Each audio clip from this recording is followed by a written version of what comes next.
So my second video is about people who stare at people with an obvious special need, like the person who has to use crutches because their legs aren't straight, or the person who has to use a wheelchair to get around because they can't do it by themselves. It's kind of like I feel that kind of behavior is sort of like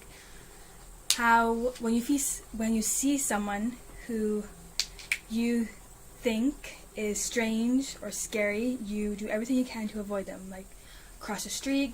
walk around in a big circle around them, like someone who has lots of tattoos, possibly, or it looks big and scary because they're muscular, or someone who looks shifty because of the way their body is. That kind of behavior, I think, is just inappropriate, although I must admit that there are times when I do that myself, although it's usually out of frustration, because as far as the only situation that I can remember as of right now where I have done the exact same sort of thing, where I've gotten frustrated with someone who had a special need, was because this person always seems to get off the bus at the same stop as me, but only at certain times of the day, and walks in the same general direction. The one issue I have is the fact that, well, I guess not really an issue, but frustration, is the fact that whenever he follows me, it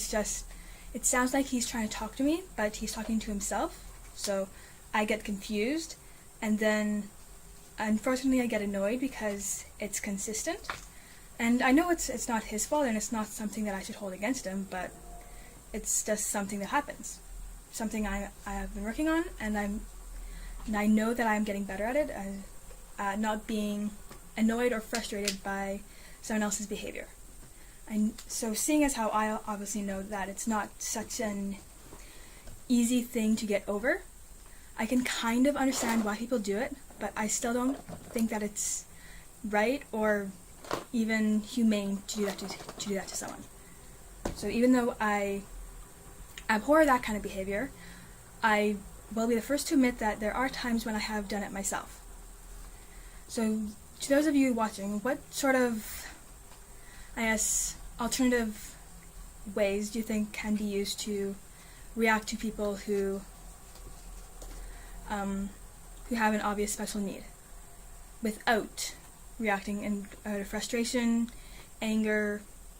ignorance? Let me know.